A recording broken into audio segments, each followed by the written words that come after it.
So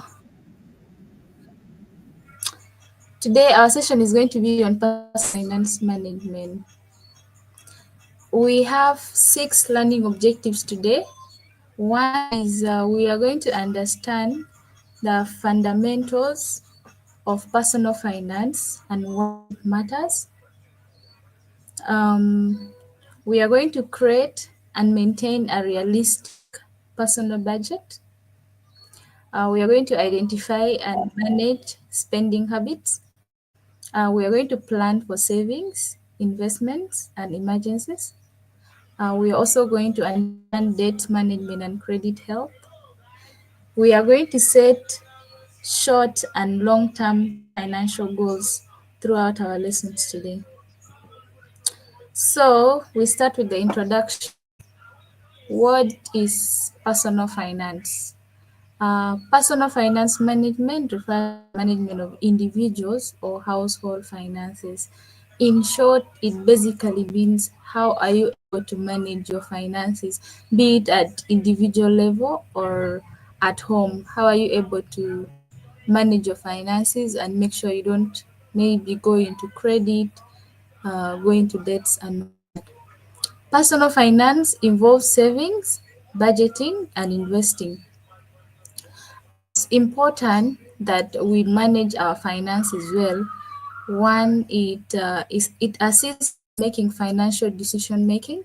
When you're able to manage your finance well, you're able to make financial decision making. You're able to know which money is going where and how is my money going.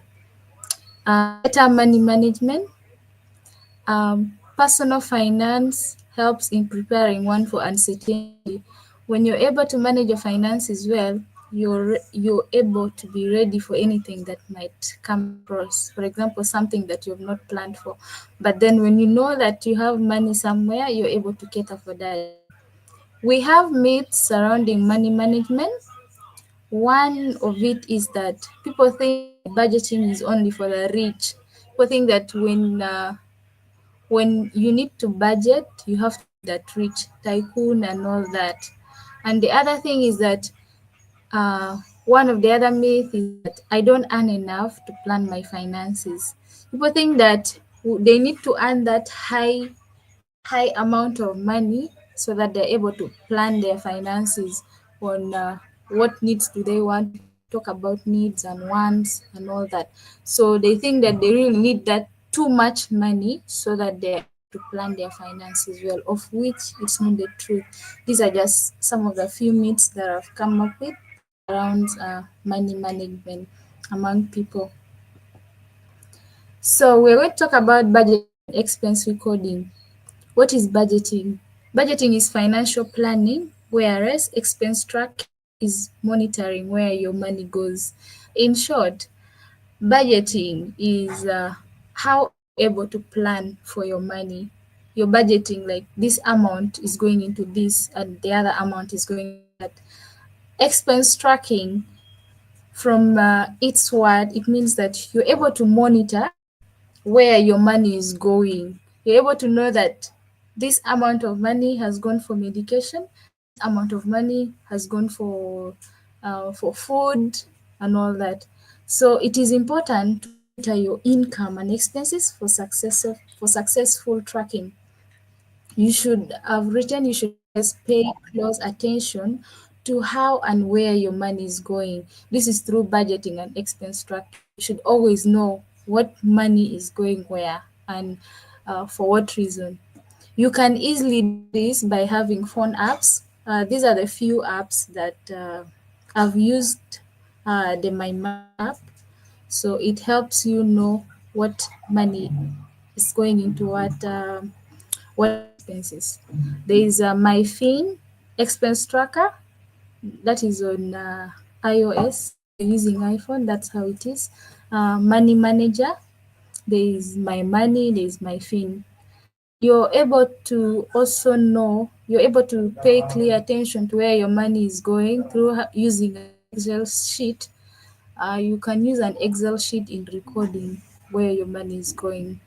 There are online templates that are available. You can just type on Google how do you do the expense tracking, and they'll bring for you the templates.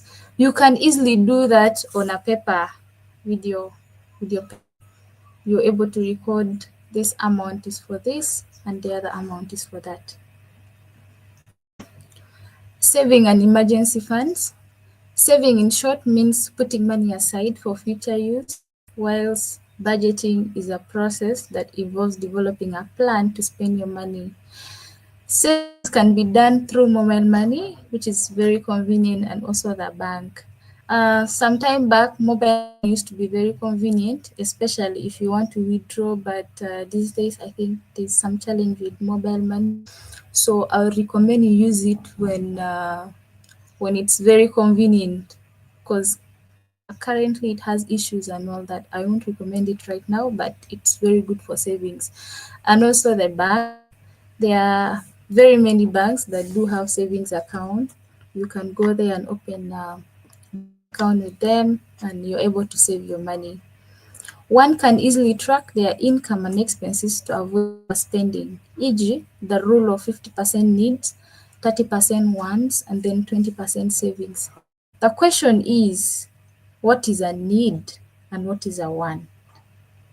So there is a rule that says that 50% of your needs should 50%, I mean 50% of your money should go for needs, 30% of your money should go for wants, and then 20% of your money should go for savings. So in simple, need is needs, these are essential things that you need for survival. For example, food, shelter, it's a must, you need that. So you need to put 50% of the money that you're getting for your needs. And then wants, these are just desires, they're not essential. You can do without them. So at least you put 30% of the money that you're having for your wants. And then the remaining 20%, you save the money. So you calculate your salary, then you put 50% of my salary is going for my needs, 30% of my salary is going for my wants, and then 20% of my salary is going for savings.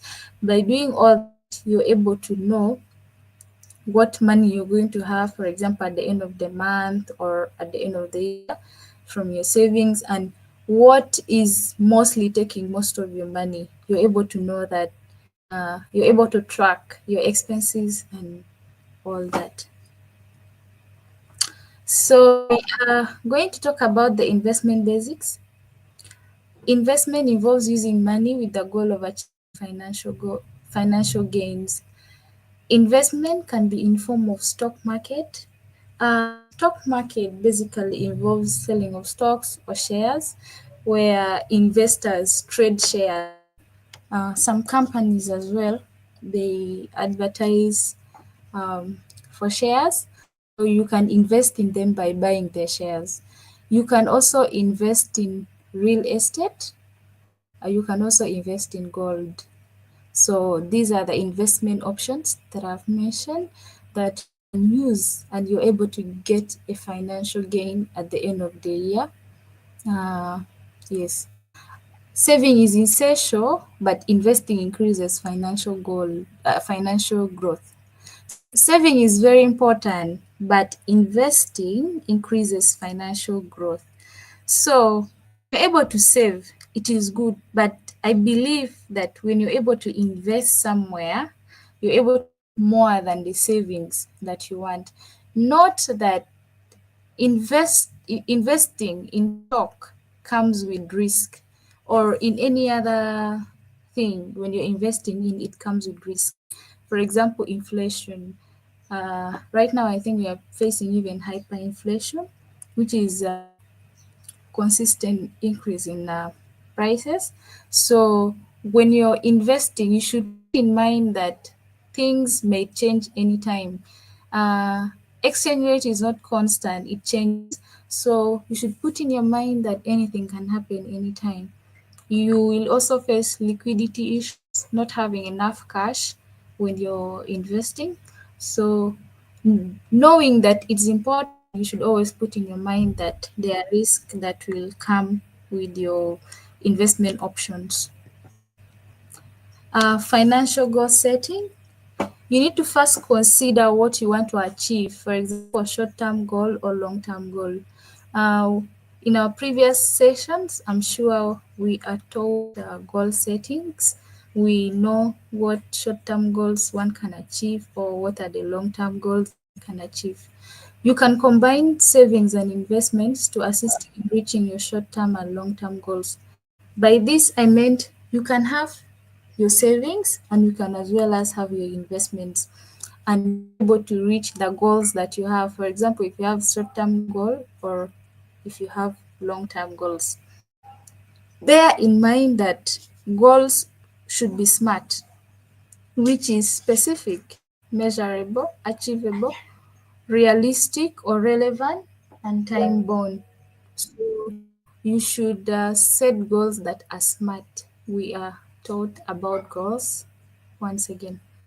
Short-term goals take a year or less to achieve, while long-term goals take a longer period of time to accomplish, using 5 years or even more.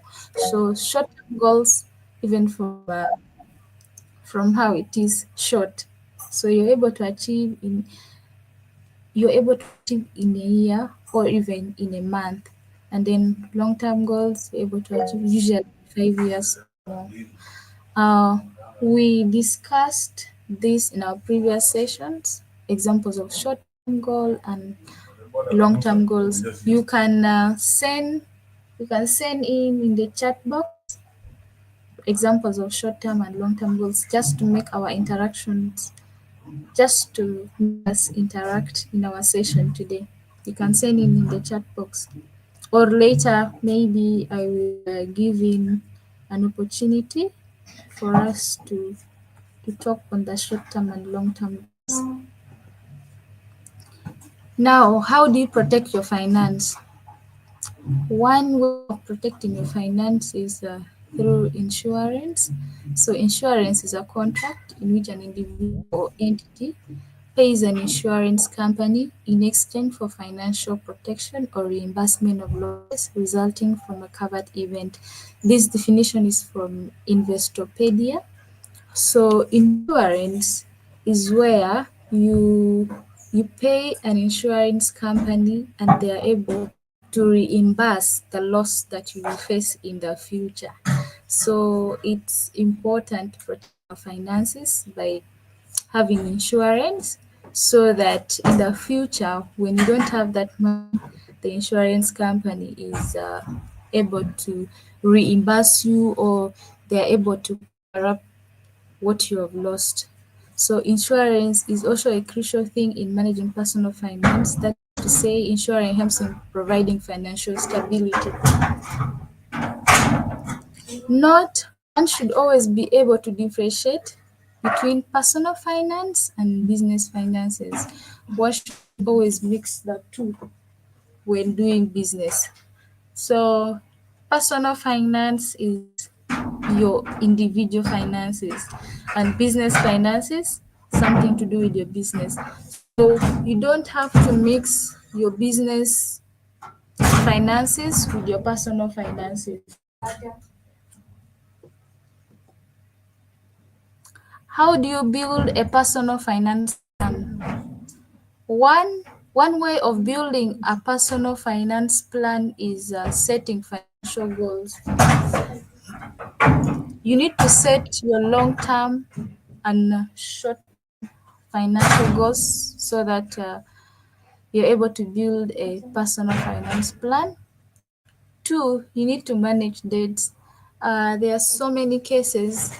For example, you're earning, if you're earning, you find that when you get that money, okay, people usually say that my money for August has finished before August has come. Even that's what they usually say, which means that they have taken debts, and then the money that they are getting, they are all giving it back to the debt that they have taken.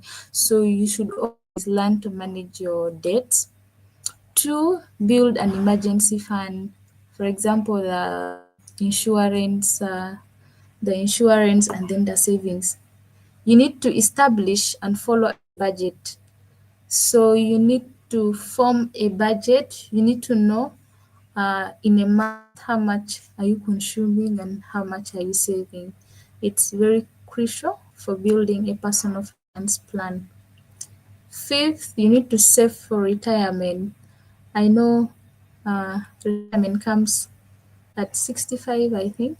So if you're able to save right now, it's usually 8%. 8% of what you're getting is for retirement. So if you want to build a personal finance plan, you need to save for retirement. Put 8% of what you're earning for your retirement. So I think I've come to the end of my presentation. If you have any questions, you're welcome.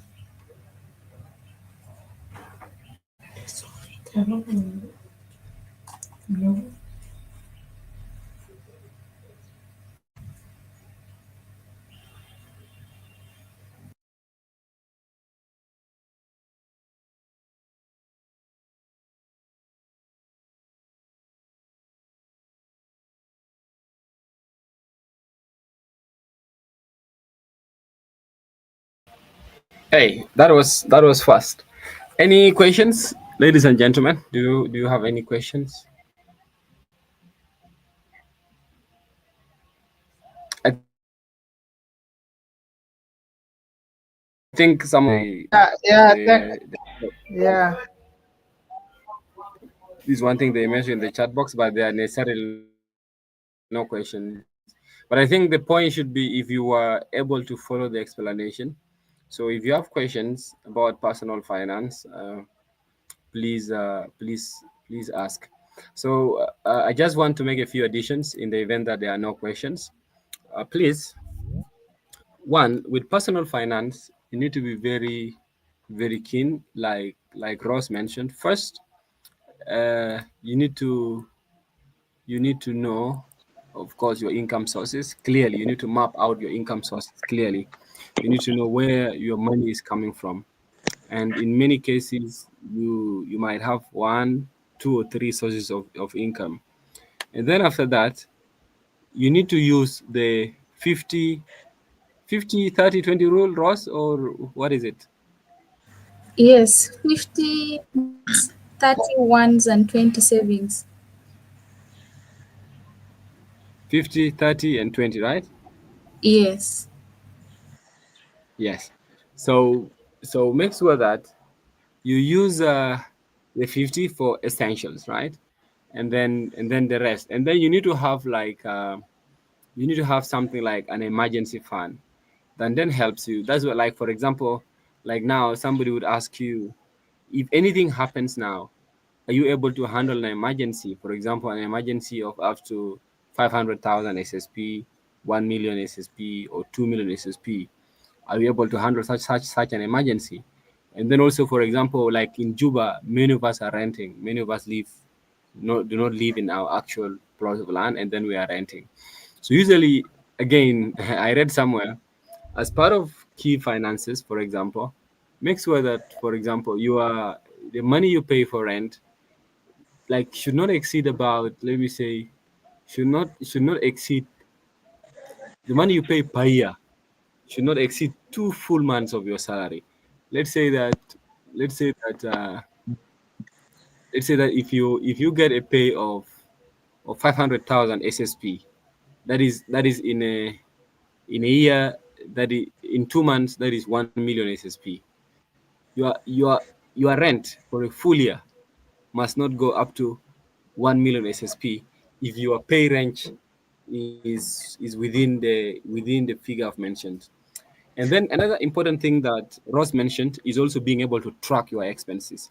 You need to track every SSP you spend. Every SSP you spend, you should be able to track it. And that is why you had Ross mention about an app. So there are some apps that you can use to be able to track your expenses daily. This means that, for example, it's just like journaling also. Like, you see, in the evening when you're retiring to bed, and then you journal some of your key moments during the day. So the same thing with personal finance, as As you retire, you retire to bed during the night, then you have to sit down and see what did you spend money on today. You need to record every expense you spent. So for those who are using Android, there's an app I'm sharing in the chat box. This app, you install that app, is my money. The name is my money. So it helps you track. It then gives you an analysis at the end of the month. Then you analyze. You say, okay, it gives an analysis. Where has much of your money been going to? Because you are able to categorize your expenses in terms of transport, in terms of phone, how much money you use on phone, like data, airtime, how much money do you use on food, how much money do you use on social events, how much money do you use for charity, where you just give to people, how much money do you use on clothing. And then when you analyze, and then you then get to see, oh, looks like I spent a lot of money on this, right? And then you get to cut. Like for me, at some point, I realized I was spending a lot of money on transport. I realized I was spending a lot of money on border, on taxi, on raksha. What did I do? I took my car to work. I walk back home, and then I only use means of transport. One, when I'm very late, when I wake up very late. Two, when I have when I am needed somewhere urgently, or when I have to get somewhere urgently before a certain period of time and I'm already late. That is another time that I get to use. And then that helped me a lot to cut expenses. It was not going to be possible if I was not tracking my expenses. So make sure that you are able to track your expenses. Yes, you see my money. So my money app is the one that I've shared in the chat box. So you download that, and then you should be able to start tracking. And then also, don't download it if you are not sure you are not going to track, because you need to be very disciplined. You need to be very disciplined to be able to track your expenses, because even there are a couple of friends of mine. I think from many of the friends of mine that I've shared this app with, there's only one person who up to now is tracking their expenses, and they have sense of. But there are others I've introduced the app to, and they just think it's a joke, right? And then they never track their expenses. But if you're able, like for me, I got to know about this after attending a personal finance management training, through one of our master classes at the Excellence Foundation. We had a financial expert at that time, just like Ross, and talked to us about the expense tracking and the app. That was about 3 years ago. Up to now, I've tracked every expense of mine every day for 3 years. And then I have data. And at the end, you can even download the data in Excel form and then be able to do that. And then the other thing is impulse buying. The other thing is impulse buying. Sometimes don't move with a lot of money in your wallet. That is something that is very, very important. Don't move with a lot of money in your wallet. If you're going out today, you need to know, what do you want to buy. Like for me, you need to know, maybe you want to buy a bottle of water. A bottle of water, a big bottle of water now costs 2,000 or 2,500, and then maybe you might want to buy lunch, right? So that means that if you uh if you are getting if you are getting out, and then maybe let's say you want to spend on lunch 5,000 SSP, and then later on when you come back, you will maybe eat your dinner at home, right? So that means, how much do you need to go out based on this? You have 5,000 for lunch, and then 2,500 for a bottle of water. That means you need 7,000. And then if you need maybe money for raksha, maybe let's say you need 6,000 for that. Go with only that money, 15,000 enough. Don't go with more money, because that then forces you to do impulse buying. Sometimes people buy very small things, and they think, maybe you just buy, let me say you buy simsim, this halawa simsim for 1,000, or maybe you buy these sugar cane that they cut and they put in caveras, 1,000. People think that 1,000 is small money, and but then if you buy those small things, those are actually the things that at the end of the day get to affect your expenses. And then also another thing is this: you need to avoid impulse buying as much as you can. There's certain things that you really don't need them, right? If you don't need something, don't buy it. And sometimes you have a lot of things already, and then you still want to buy, right? Like some people, they have a lot of clothes, and then they still want to buy more clothes. They have a lot of shoes, but they still want to buy more shoes. For what? Right? So you have to buy things only when they are very, very necessary, when you cannot do without that thing. But if you can do without a thing and it's not really necessary, don't buy it. And these are important aspects of personal finance management. And then you should be able to handle emergencies. If you are someone who is struggling to handle emergencies, if you have an emergency now and then you begin, maybe let me say you get really sick, and you are taken to the hospital, and you have a medical bill of up to 500,000, and then you cannot handle it. That means there's a problem with you in terms of your personal finances. You should really be able to handle your emergencies of certain amounts of money. That money should not be touched. You need to make sure that you are able to keep it somewhere really well. Very important. And the other aspect is the aspect of diversifying your income sources. We need to try as much as possible to be able to diversify our sources of income, because right now, if we rely entirely on one thing, it's very, very difficult now. For example, you might be working in a place, but then let's say that if your home is near if your home is near a busy street, Of course, again, some people also think that when you need to start another income source, or when you want to invest in some form of business, some people think that you will need to have a lot of money to start a business. Actually, when you see people who do businesses, they usually don't advise people to start a business with a lot of money. It's usually good to start business with small money, and then you see yourself growing and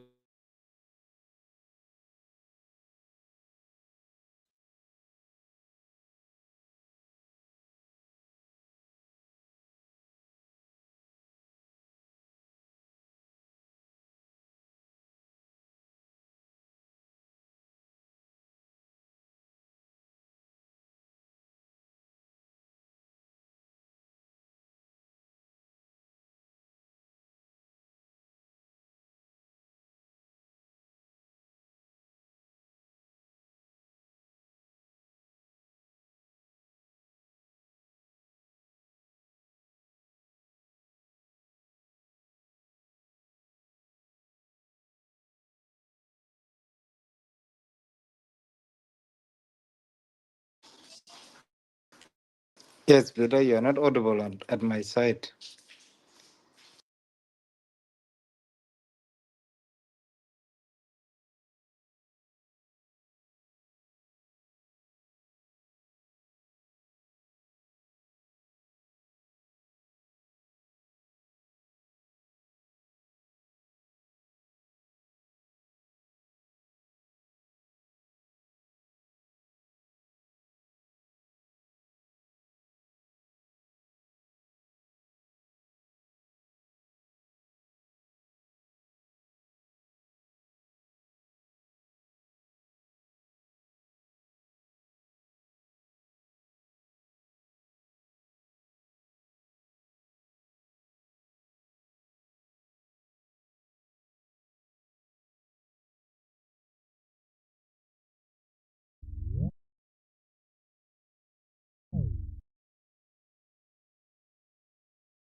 Hi, I think Bida has dropped.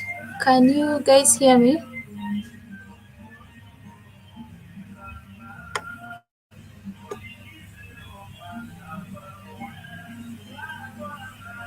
Can you people hear me?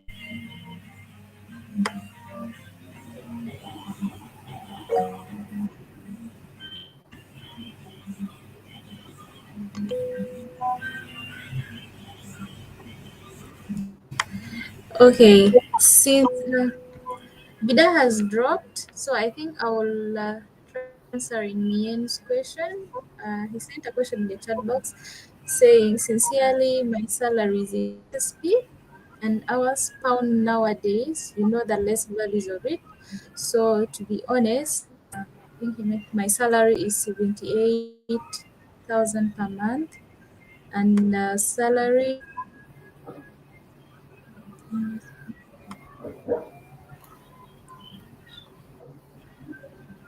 and the salary does not come on time. So in this case, how can I divide this little money into category? Saving, consumption, notice that is grade 9 civil servant. So the answer is not very far from what Bida was trying to tell us, that we need to diversify our sources of income. So I would say, Nien, there's this thing they usually say that salary does not grow you. Salary salary does not grow you, which means you receive it and then you spend it all. Like you don't actually save it. So if you're dependent on salary, you'll not be able to to to, to manage the 50, 30, and 20%. So I would recommend at least diversify, and the little that you save from that 78,000 per month uh, would help in the 50, 30, and 20% rule. I don't know if that is okay. If I have answered you, you can kindly let me know.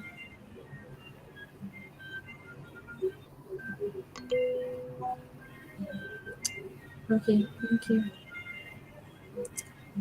Uh, Ball is saying, I'm doing a small business of halawa full at home.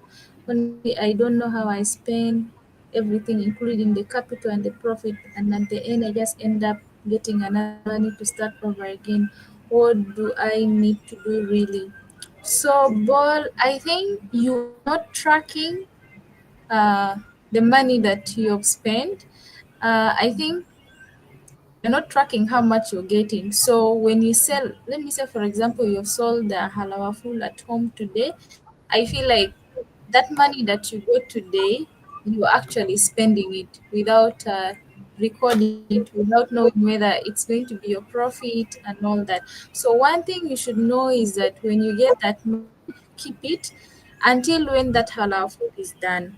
Then you're able to separate your profit. Like how much? Let me say you've spent 50,000 to start the halawa full, and then you've gotten like let me say 100. Then you put the 50,000 aside that you spend on the halal full. That was the capital that you had used. You keep it aside, then the balance becomes your saving. So I think actually that's how I do. Like the money that I've spent for buying that thing, I first put it aside, and then the additional that I got, I take it as my profit. I hope that helps as well.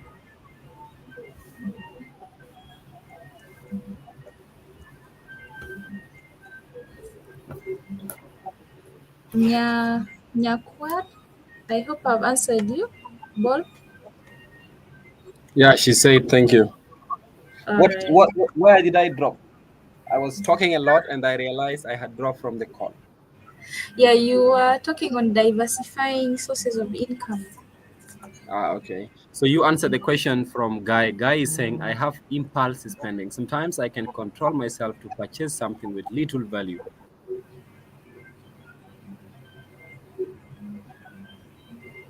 I didn't get that well. Yeah, but I think the answer is simple. The answer is simple. So the answer is just like how I said earlier. When you are going to town, for example, you need to go with money that you know what you're going to use the money for. Then definitely, if many times people do impulse buying because they have a lot of money in their wallet, and then they feel, this thing I can afford, right? And then they then get to do, and then it's just about self-discipline again. Really, why would you buy something if it wasn't part of your budget? Remember, Ross talked about budgeting here. Using the app, for example, you need to know how much money are you going to spend on food this month. How much money are you going to spend on medication this month? How much money are you going to spend on telephone, on airtime, data, and stuff this month? The moment you see that the budget has crossed that in from your analysis, definitely don't you. There's no place to be spending money on something again. So again, sometimes don't pity yourself. Don't say, "Oh, after all, who is?" That is why again the aspect of accountability partner comes in. If you have a very strong accountability partner, then the strong accountability partner will then become your control mechanism, because they then get to ask you, you did not have a budget for this, how come you're buying this, right? Let's say that you didn't budget for a chair this month, and then you see yourself buying a chair. Where is this money coming from, right? So it's very it just comes to self-discipline. If you are very disciplined, then it's easy to be able to it's be able to do that. And then sometimes also in terms of investment, right? Yobu talked about investing. Sometimes there are people who are too lazy to run businesses, right? So what you have to do is investing in companies. This means that one, in South Sudan is less common, where companies advertise for people to invest and then they get returns. But what you can do is, if you have a, again, this goes back to networking. If you have built a very, very good network, if you build a very, very good network, so from your network, you can identify someone who is doing really well in business, and then you invest in their business. You invest in their business, but of course, you have to make sure that you agree first on certain things, and you have to make sure that the agreement works for both of you before you then do it. But if you can, you have to make sure that you do something. But again, with businesses in Juba, especially if it is a small business, make sure that you need to have enough time to do your supervision of the business. Otherwise, there are many stories where people kill people's businesses in Juba. So if you must do a business, make sure that you have enough time to be able to follow up, your business almost, let me say, daily, or every 2 days, or every 1 week, and you have to make sure there's proper record keeping, even if it is a small business. Then that helps a lot.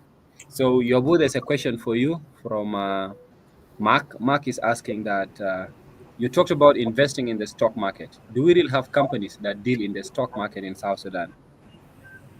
No, we don't. South Sudan has no security exchange or publicly listed companies. So, but then there are banks that you can actually buy shares from.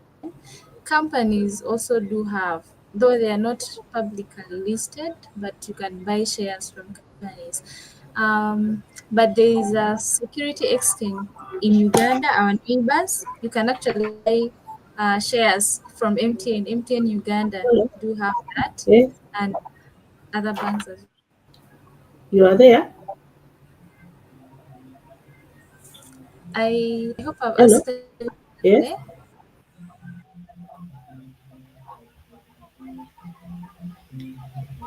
Marley, I hope you answered. Mark, I hope you answered. You can just put a thumbs up if you're satisfied with the answer.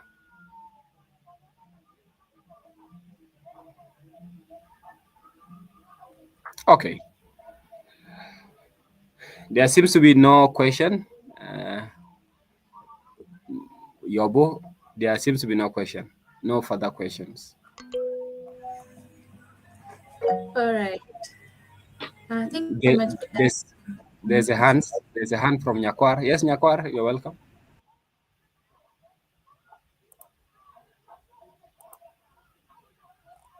Nyakwar, your hand is up. Yeah, I have a question. Yes, proceed. There is this there is a myth, a belief actually,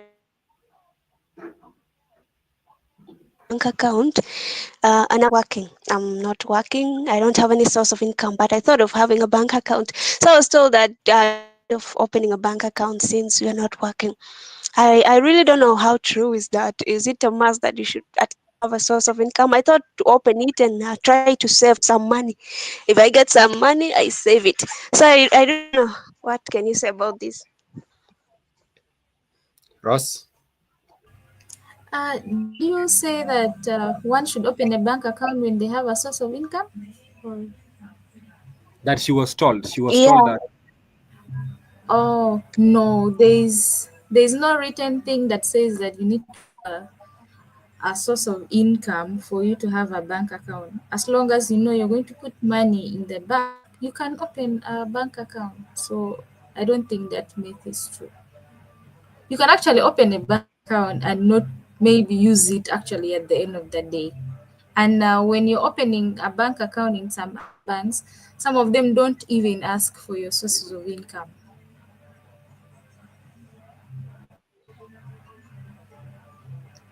I hope my answer makes sense.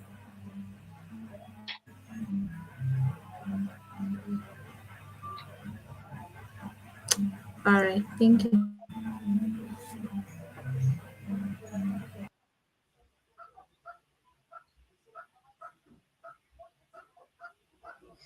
Just that I think just that if you open the bank account, you also need to make sure that you get like a proper briefing from the customer care of the particular bank on their types of accounts and stuff, because there are some types of accounts like current accounts which have monthly deductions.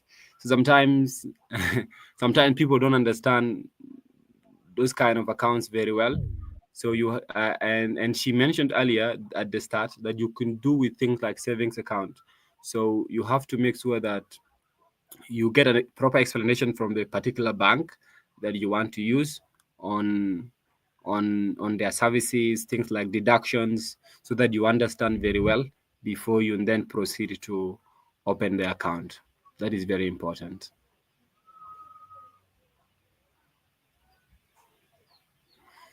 And then Yobu, there's another question from Mien. Mien is asking that what can someone do when it comes to extended family and taking responsibility of large family comprising of in-laws and children of brothers and sisters? And yet he adds that and yet the budget is not there. Oh, I was going to say you need to plan. Um, Now, I don't know what sources of income you have, but the little you have, you really need to plan for it. Planning is very essential. I don't know what you meant by and yet the budget is not there. Is it like the money is not there or Yes, something? yes, there's no money. By budget is not there, I mean there's no money. He has no money. Okay, that's a bit hard. I don't know, Vida, can you come in? Yeah, so me and I think the thing is this, like let's say that those your brothers and sisters, they are dead or they are alive. Like the extended family where the in-laws are there and your brothers, and you are taking care of the family as the elder. No, I know, but I'm Yeah, they are saying the alive. children They are alive. like those, they are alive. They are alive. Yeah. No, if they are alive, You know, then this they're thing is supposed to take. common to our cultures. We Nilotic, we think and where the family can be like very huge.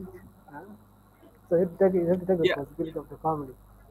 Uh, yeah, so I where, understand. I understand. uh, I understand your question. I understand and I understand how the Dinka and Nuer cultures work. But then my uh, question is, if the person is alive, what you do is you need to, one, like what I know is in many family settings where many people stay and all the people are big. One, there's a system of contribution. For example, if everyone who has kids in that home, or every adult who can make money must be able to contribute. You can agree on a certain amount. You need to know how much money do you usually spend on food and stuff. then what happens is every person in the family has to then contribute some some income. You agree, weekly, monthly, daily, depending on the context of your family. And then everyone must be able to work, because there's nothing like someone works and and there's an African proverb that says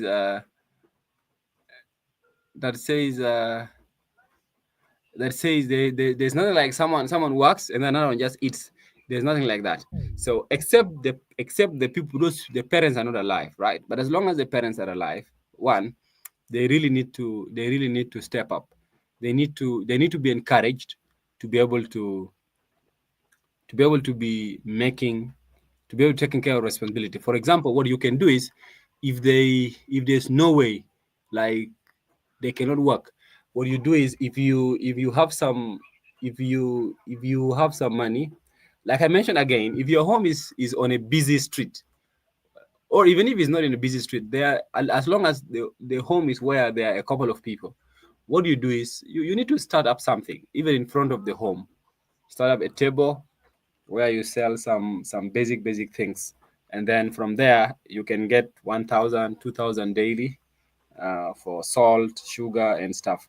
But the best is everyone should be able to contribute. As long as, if somebody can bear children, then that person ought to take responsibility, right? Because they then cannot put their responsibility on someone else. That is not how society is supposed to work. So Mien, and then you have also you as someone who is you as someone on whom all this responsibility is being put. You need to be vocal. You need to speak about these things. Yeah, you need to call like these people for meetings and tell them that this is the reality now, and I cannot do this alone. We have to sit together and then come up with ways. We should make sure that all of us at least are able to work. All of us are able to bring something to the table, so that the work becomes easier for all of us. And then again, it teaches all of us to be able to make money and things like that.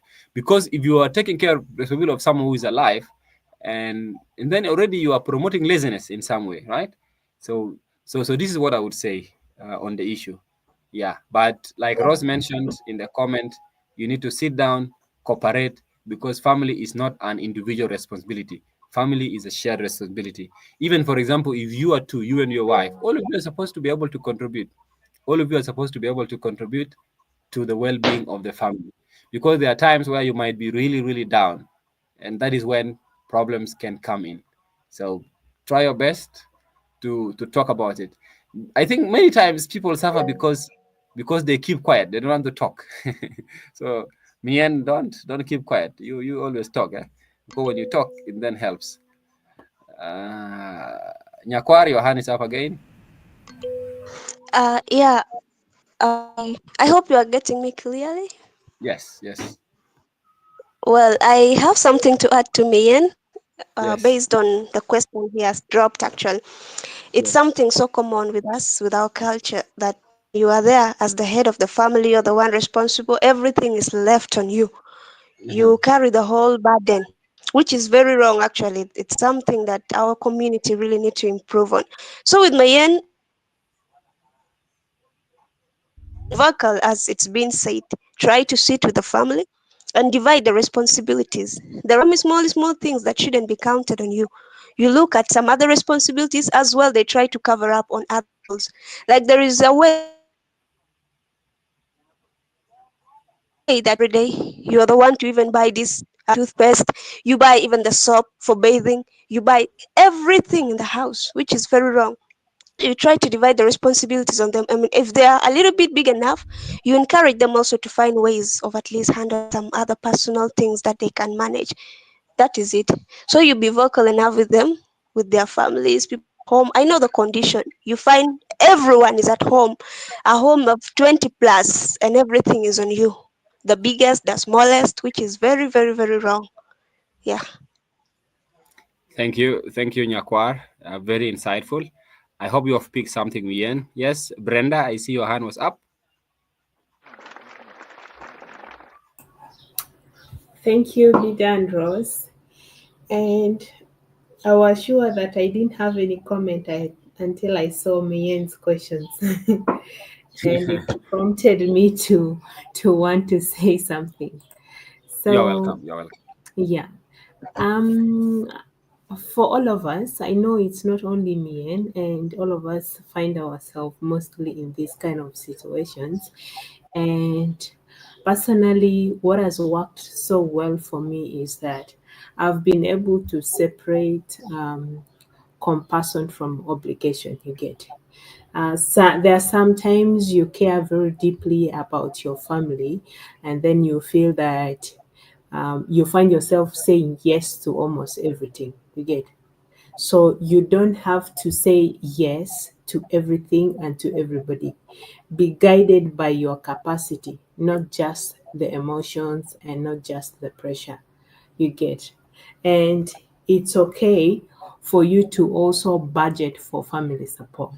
Just like you budget for every other expenses, include family support as part of your budget so that at the end of the month you are able to put aside a small amount of money that goes towards family support. It's not like you're going to give it to them, but you put it aside in the event that they call for anything. You're able to pick out from that fund that you've kept aside. And then also normalize offering non-financial help. You get that goes a long way. When money is not available, when it's not possible, give your time. Say, I will contribute my time, I'll contribute my advice, I'll contribute my skills. You get. It doesn't necessarily have to be money or financial. So you can opt for other kind of support you can give them. And always communicate honestly. You get. Communicate honestly.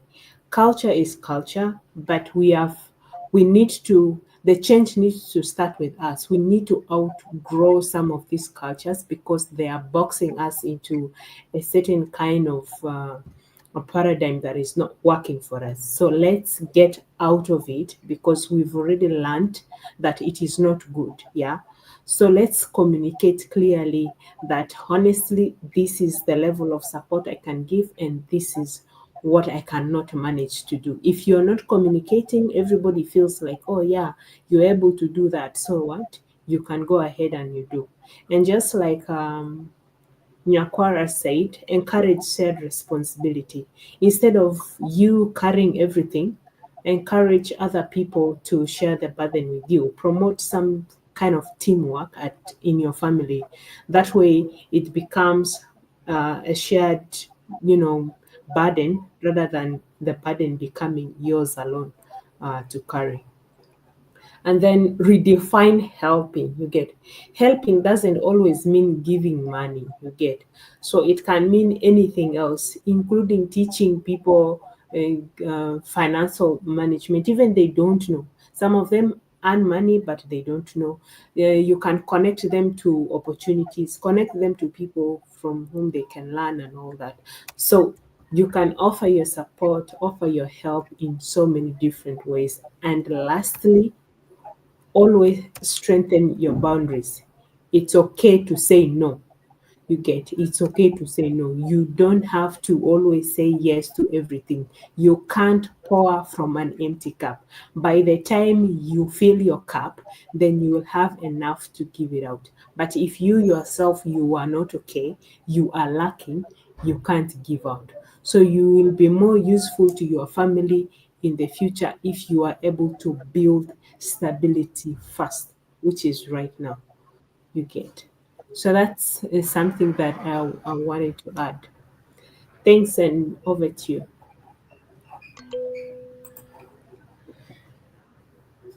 Great. Thank you so much, Brenda. Very important. I think the most important key takeaways from there is one. Yes, Garang, you can speak, and then I will comment later. Garang, you're welcome. Yeah, it is so much interesting. This topic of today has really made me talk, by the way. As a family man, like my brother talked about it before, talk about something about extended family.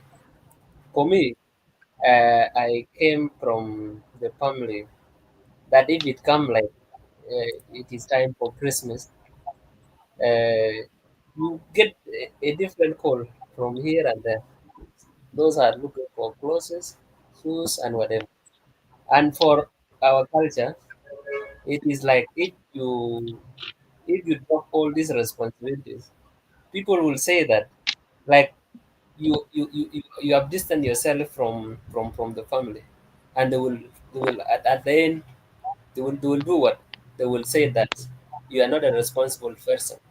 So as a family that has adapt, I mean as a community or a society that is used to that is that has that habit, how can it how are they supposed to be told that look here, this is not the point? So in fact, this is I want to understand something here because Christmas is coming, and I'm overloaded again because such a thing will come, and for them they will call me here and there, even if they know that I'm a student.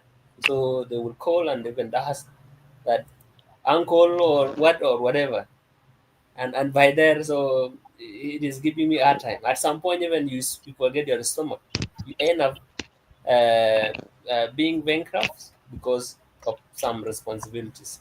Thank you very much. Yes, Ross, would you like to answer?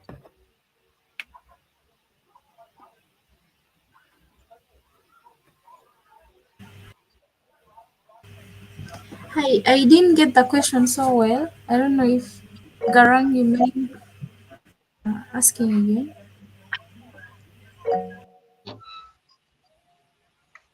Garang, Garang, you're welcome. Ross has not picked the question. Could you kindly paraphrase? Yeah, I was saying like in the society where I come from, if you distance yourself from the family, like we said before, that you have to be honest to them. You have to be very sincere. Like if whatever you have is equivalent to you, or it will not cater for all these things. So as a community or as a society that is used to that habit, how will I politely tell them that and for them, because it's something that I have been doing for all this long.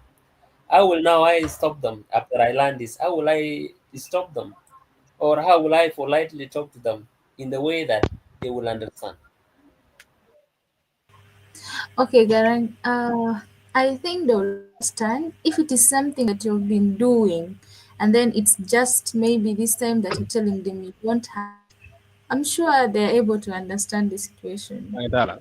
And yes, and that is actually polite by telling them, yes, I've been doing all this, but this time I don't have that strength. Could you mind like giving me maybe some time, or I will do it the next time? I think that will be okay.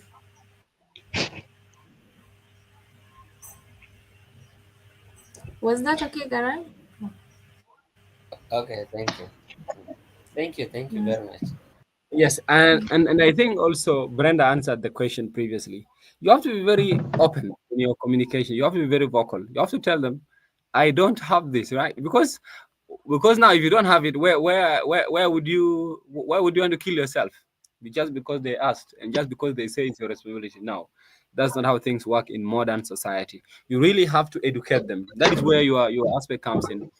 That is where your part comes in. You have to also educate them, make them understand, communicate to them clearly, and tell them in an honest manner your situation. And then when you're able to explain these things, a normal human being should be able to understand. And I think they will not have a problem with that. So always be able to communicate, and also you need to know your capacity. Like Brenda mentioned earlier, you need to know your capacity, because you cannot pretend to be helping people when you're incapacitated, when you don't have the resources to actually be helping people, but you want to pretend to be helping people. Like that, you will drain yourself. You will drain yourself, and even you may not even be able to handle your personal emergencies in case of sickness, in case where you have urgent school issues to sort out. You will be running around and borrowing and stuff. So you need to know your capacity very well, communicate openly, and when you do that, it's going to be very, very easy. Because at the end of the day, what will they do to you, right? Yeah. And then even everyone else under normal circumstances will understand you, right? So so Garang, take note of that.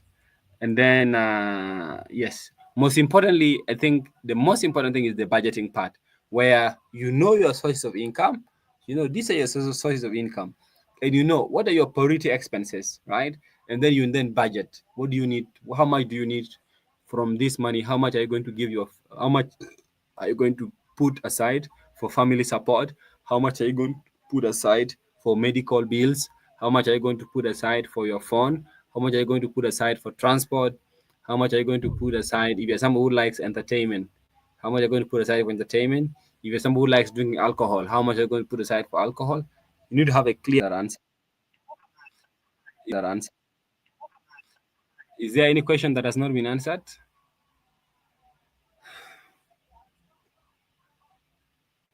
Any other question that has not been answered? Okay, yeah. Let me ask this question again. Sorry. Okay. Could you mind, Rose, to differentiate for me financial accounting and financial management?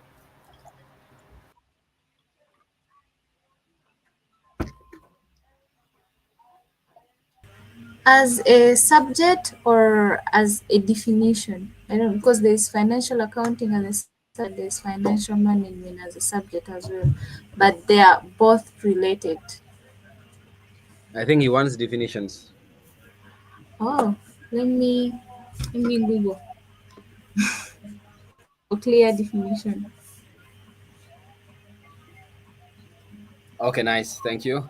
Uh, Brenda, you kindly pick for us Yeah, the yeah. You attendance. just explain. I can understand. Yeah. Yeah.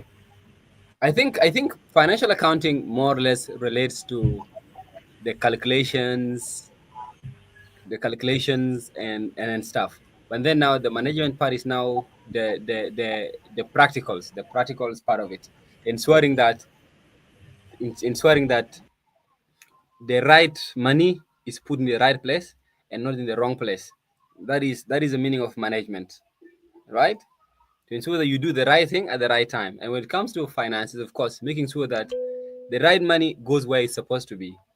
And then now the accounting part is now the calculations, making sure that at the end your financial books balance very well, ensuring that at least if you received 78,000 as salary, Mien mentioned that his salary was 78,000. So if you receive 78,000, for example, and then you know that at the end of the maybe you know that maybe by the end of the month you had spent this, and then you had a balance of this, or you and then you know that, oh, you had this balance, and what will tell you those balance, those are now the aspects of accounting, so the numbers themselves. But then now the management aspect is knowing that, oh, i'm not supposed to spend on I'm not supposed to spend on a new jacket because I didn't budget for it. Is it clear?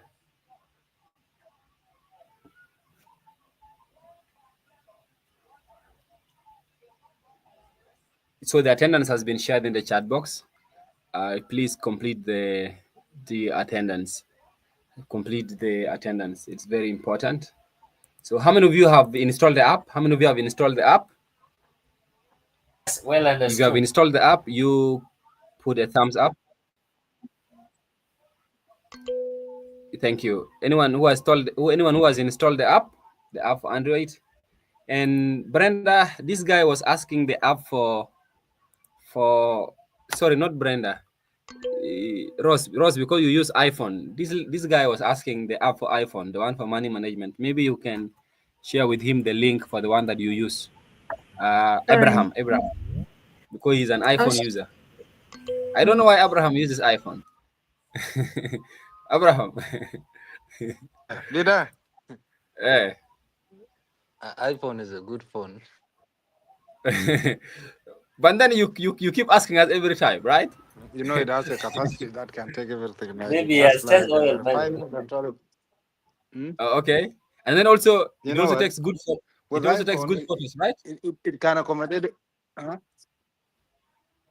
I leave alone photos. Uh, The only reason why I like iPhone is because it has a very big capacity. It can take in anything terms you want to put in the phone. oh okay. Yeah, Uh, no, yeah. It but can these days accommodate all the document, everything. okay. And Yeah. then it does it integrate with Windows very well these days? This is what I don't know. No, I mean if you want to send to Windows computer, you want to send files and stuff. Yeah, unless you send through email Through email, right? or WhatsApp, and then you share. Oh, okay, okay, nice. Yeah, as long as we find those Mm. workarounds, it's fine, it's fine. And then also as long as you are comfortable with it. So Rose is going to share. Rose is going to share the because she uses iPhone, so she will share the link. She will share the link for the tracker she uses, and then you go through. Yes, so Mark, you have installed, and then Nyakwar. So you try to set up. You try first. You select the currency. SSP is there in the list, and then you see the things down there in terms of the budget, the income, and then from I think Ross, the assignment you should probably give them is have you given them the assignment yet? No, I haven't. Yes, I think it should be more of related to that app, so that we are able to see the aspects of budgeting, the aspects of being able to track the expenses at least for 1 week, at least from tomorrow until Friday. All of them you should track every SSP you spend, even every SSP you spend. You need to track it using the app, and then what happens is you I think you will export it. You will export it as a spreadsheet, and then you attach the spreadsheet in the assignment thing. What do you think, Ross? Thank you so much, Vida. I was going to say something similar to this. Thank you. We shall put No, that in writing, then I'll post on Google Classroom. nice, yeah. So yeah, let's do that. Actually, it's going to be very interesting because it also works like the journaling, where at the end of the day you write down what are some of your amazing experiences, what lessons you have picked. The same thing with the budgeting. Sorry, with the tracking of your expenses. As like you need to, for example, if you need to know all your sources of income first. If you receive a salary, if you have a side hustle, and of course sometimes there are certain things where someone just gives you money, or sometimes you go to attend a workshop, you get a transfer refund, which is actually more than the money you spend on your transfer, right? You have to indicate that. That becomes an income, a money that has come in, and then you have to track that within your expense tracker. Every money that comes in must be recorded. Every money that goes out must be recorded, and then you try to then see the analysis of those things, and then you export for us the Excel file for the 1 week period, and then you upload it to the Google Classroom, and then Ross will then grade your assignment. Make sure that you are able to provide details. I was going to show you how I track my expenses, but then it's very difficult to share the screen from the phone because I use a phone app, so it's very difficult to share the screen here and then show you. But there's an Excel file here. Let me show you that. Ross, you stop sharing just for 1 minute. No problem. It's okay.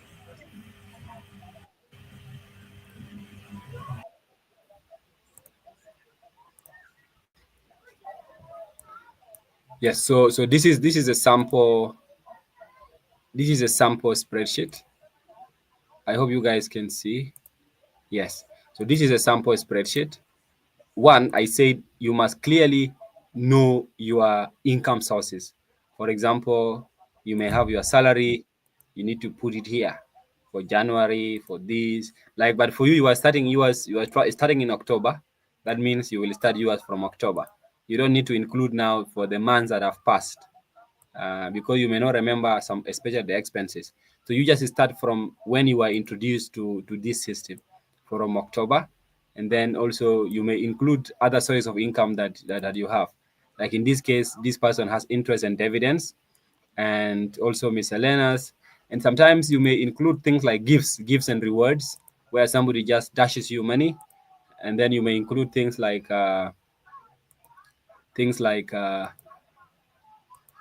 freelance. If you are a freelancer, sometimes you get money for your freelance work.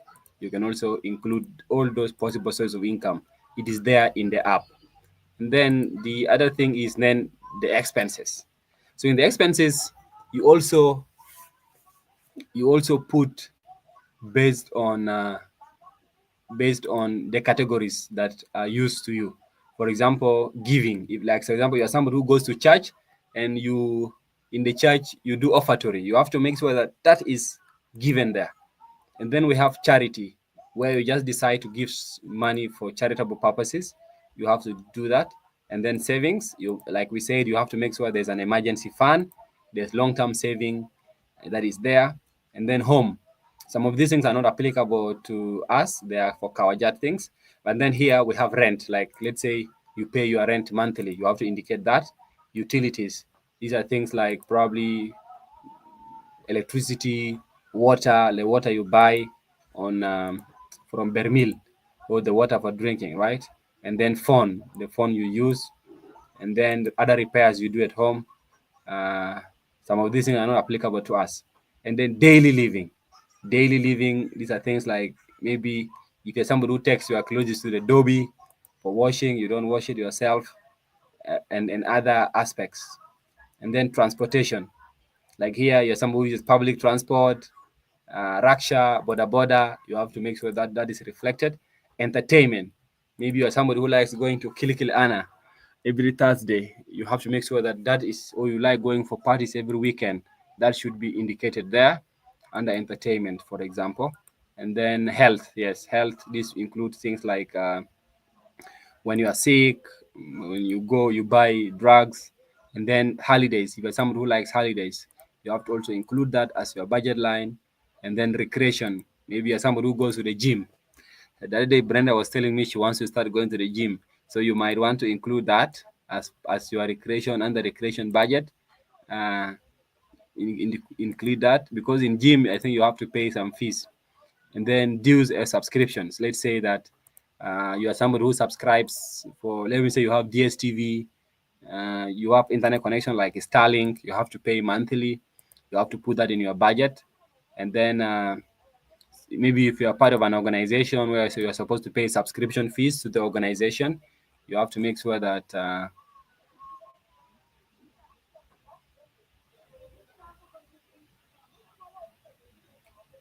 you have to make sure that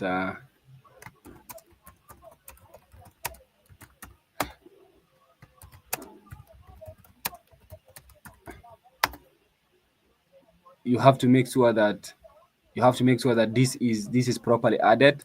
And then, but I'm just giving you this as an example. Ideally, I don't advise you to use Excel.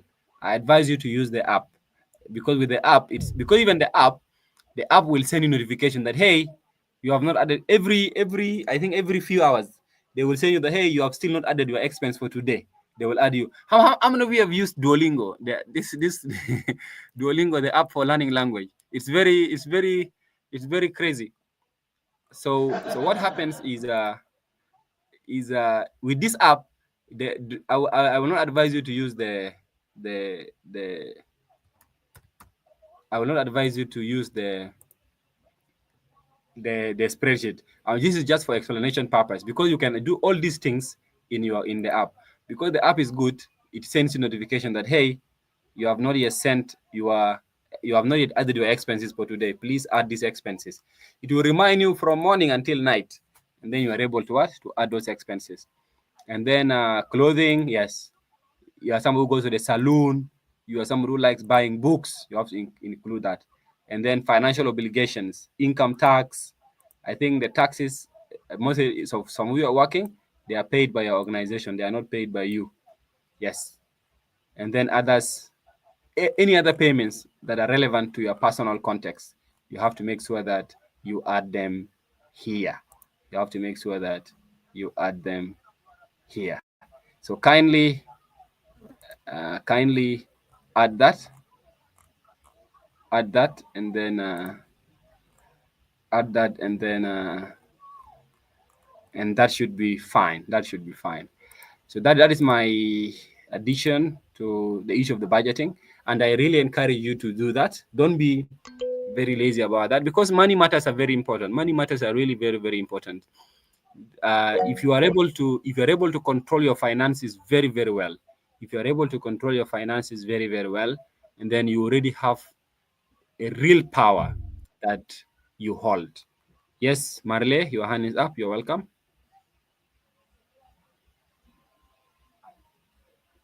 Marley, you're welcome.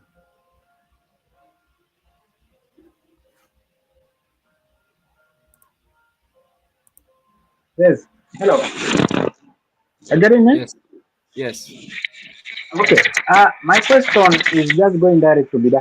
Do, do you can we also install this app into a computer?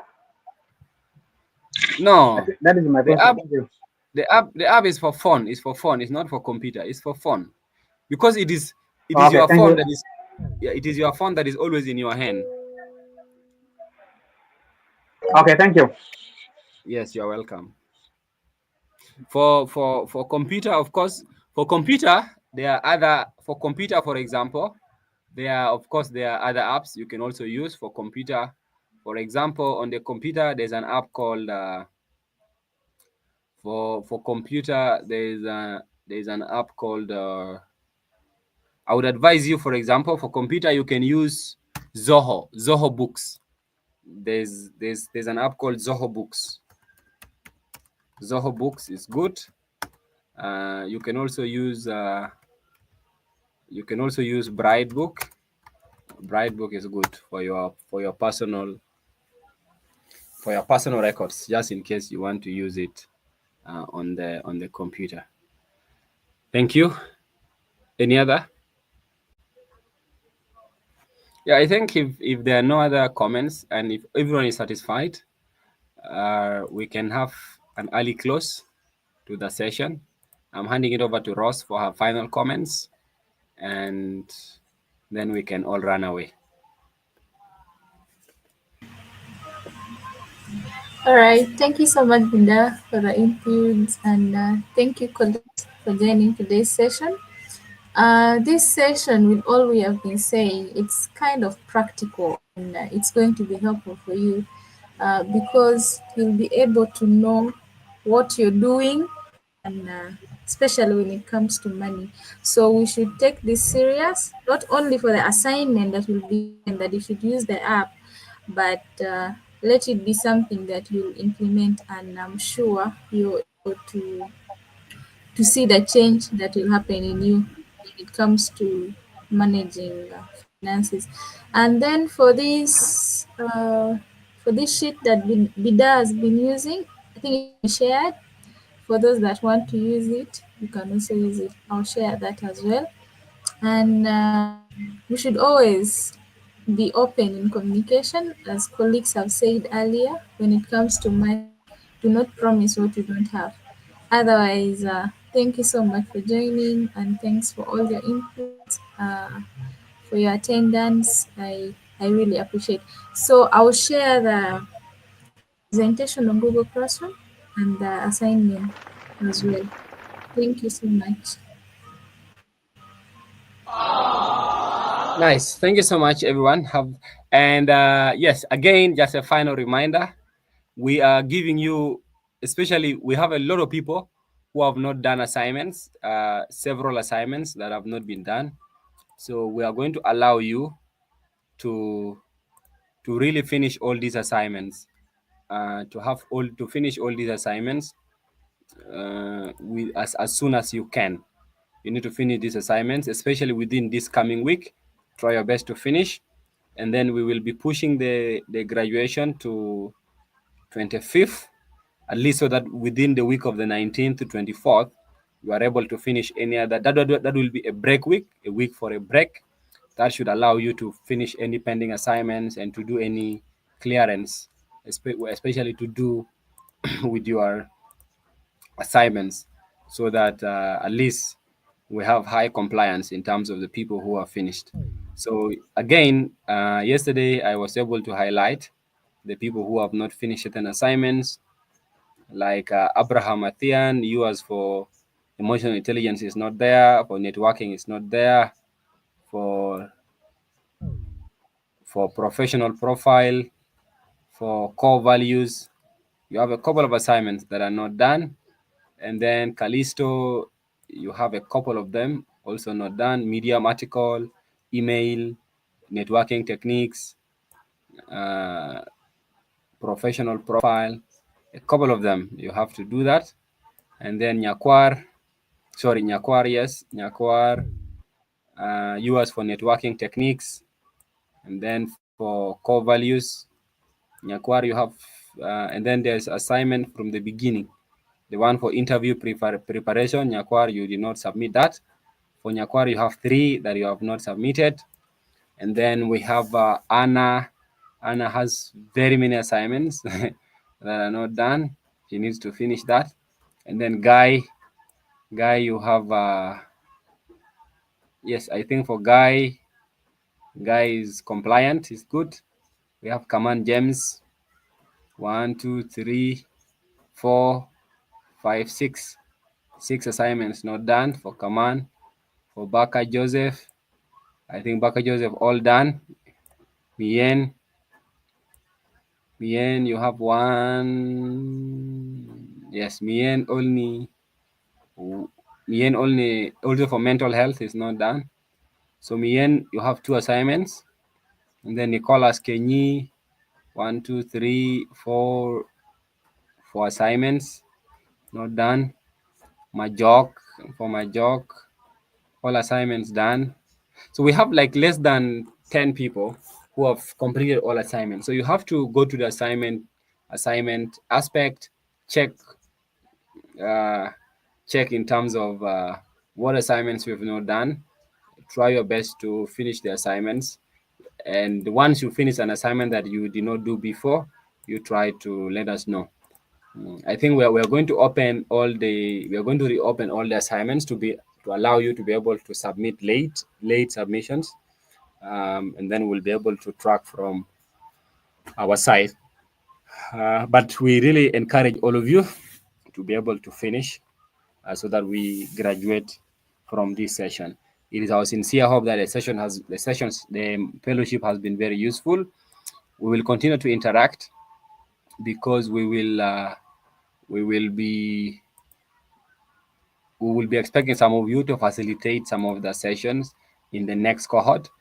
We are receiving a couple of applications for the next cohort, and we will be happy to have most of you mentor the fellows that have been onboarded. Thank you so much, everyone. Have the very best of your afternoon, and take good care of yourself.